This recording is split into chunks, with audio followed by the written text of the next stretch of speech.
তার সমস্ত নিপীড়নমূলক আইন ১৪৪ ধারাকে ভেঙে দুর্জয় বেগে যখন শেখ হাসিনার বাসভবনের দিকে এগিয়ে যাচ্ছে তখন তিনি পালিয়ে গেলেন বাংলাদেশ।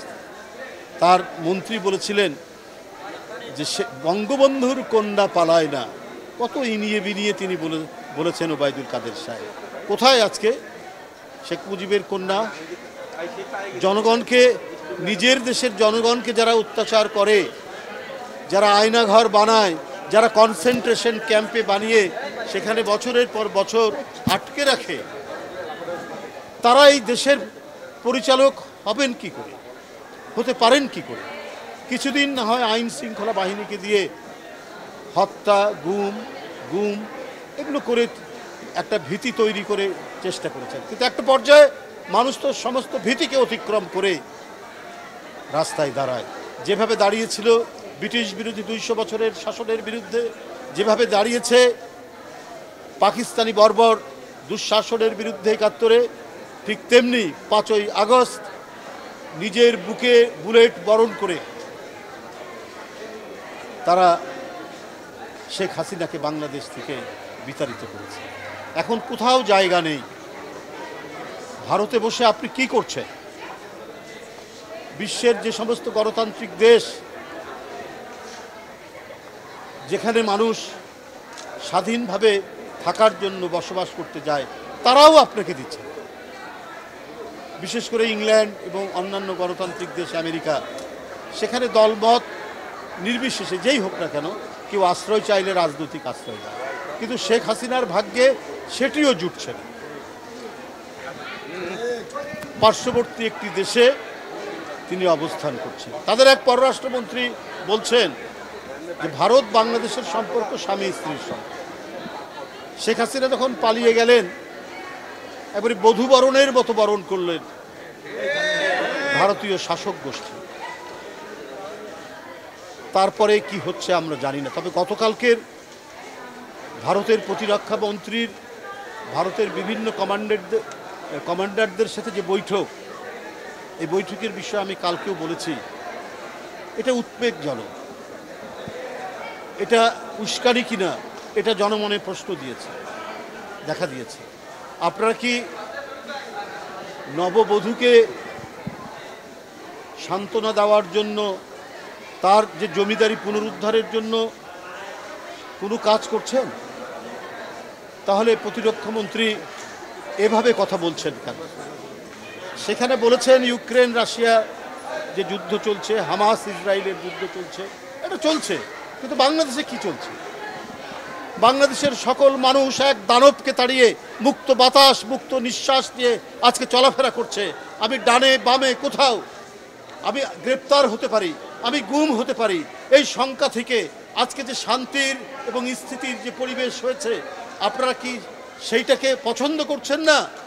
বাংলাদেশের মানুষ শান্তিতে থাকুক, বাংলাদেশের মানুষ গণতন্ত্রে ফিরে আসুক, বাংলাদেশের মানুষ একটি সার্বভৌম দেশে বসবাস করুক, এটা কি ভারতের নীতি নির্ধারকরা তারা মোটেই পছন্দ করছেন না? তারা এটাকে মেনে নিতে পারছেন না। শেখ হাসিনা আজকে বাংলাদেশে নেই। এই কষ্ট, এই দুঃখ ভারতের নীতি নির্ধারকরা কি ভুলতে পারছেন না? তাহলে তো আপনারা বাংলাদেশের মানুষ, বাংলাদেশের জনগণ, বাংলাদেশের স্বাধীনতা, বাংলাদেশের সার্বভৌমত্ব আপনাদের কাছে তো মোটেই নিরাপদ নয়। আপনাদের কাছে শুধু একজন মাত্র ব্যক্তি নিরাপদ, তিনি শেখ হাসিনা। এটা অত্যন্ত দুর্ভাগ্যজনক। পার্শ্ববর্তী দেশ আমাদের সাথে অনেক অমীমাংসিত বিষয় আছে, কিন্তু আমরা পরস্পরের সার্বভৌমত্বকে শ্রদ্ধা করি। আমরা যেমন ভারতের স্বাধীনতা সার্বভৌমত্বকে শ্রদ্ধা করি, ভারতেরও উচিত হবে বাংলাদেশের স্বাধীনতা সার্বভৌমত্বকে শ্রদ্ধা করা। আপনারা যদি ওয়ান ওয়ে ট্রাফিক হয়ে কোনো একটি বিশেষ ব্যক্তি এবং দলের প্রতি আপনাদের যদি যোগাযোগ থাকে বা যোগাযোগ রক্ষা করেন, তাহলে বাংলাদেশের মানুষ সেটিকে ভালোভাবে মেনে নেবে না। আমিও বলে রাখি, এই দেশ, এই বাংলা দীর্ঘদিন ধরে অনেক নির্যাতন সহ্য করে, কিন্তু আবার বিদেশি হানাদারদের বিরুদ্ধে রুখে দাঁড়ানোর যে অদম্য তেজ এবং সাহস কিন্তু এরা সবসময় দেখিয়েছে। এবং এই দেখানোর মধ্যে দিয়ে তারা যে একটা বীরের জাতি, এইটা কিন্তু ভারতীয় কর্তৃপক্ষকে মাথার মধ্যে রাখতে হবে। বন্ধুরা আমার, পিলখানা হত্যাকাণ্ডের মতো ঘটনা, এইটা নিয়ে সংশয় দীর্ঘদিনের, এটা কারা ঘটিয়েছে? আজকে কিন্তু প্যান্ডোরার বাক্স খুলতে শুরু করেছে। ডিএডি রহিম জেলখানার মধ্যে কারা তাকে হত্যা করেছে? কেন সে জেলখানার মধ্যে মারা গেল? সেই সময়ের যে জেলখানার যে আইজি প্রিজন ছিলেন সেই সময়, আজকের তত্ত্বাবধায়ক সরকারের উচিত তাদেরকে খুঁজে বের করে তাদের কাছ থেকে জানা যে ডিএডি রহিম অনেক কিছুই হয়তো জানতো, কিন্তু তাকে জেলখানার মধ্যে, কারাগারের মধ্যে মেরে ফেলে। অনেক ঘটনা, অনেক কিছুই অনেকে জানে, এখন একটু একটু সবাই মুখ খুলছেন। এমনকি বিডিআরের যিনি ঘটনার পর যিনি ডিজি হয়েছেন তিনিও কিন্তু অনেক কথা বলেছেন, যে কথাগুলো আমরা সব কিছু বলেছি। এখানে বিদেশি হস্তক্ষেপ থাকতে পারে, সেই হস্তক্ষেপ নিশ্চিত করার জন্য আওয়ামী লীগ, তার মন্ত্রীরা যায়, তার নেতারা যায় সাদা পতাকা নিয়ে, তাদেরকে কিছু বলে না, আর অন্য আইন শৃঙ্খলা বাহিনী গেলে তার দিকে গুলি করে। এই সমস্ত রহস্য আজকে মানুষের মনের মধ্যে দানা দিয়েছে। তাই 2009 সালের 25শে ফেব্রুয়ারি ঘটে যাওয়া যে ঘটনা, এটা ছিল অত্যন্ত দুরভিসন্ধিমূলক। এইটা বাংলাদেশের নিরাপত্তাকে বিঘ্নিত করার জন্য কোনো আন্তর্জাতিক ষড়যন্ত্র।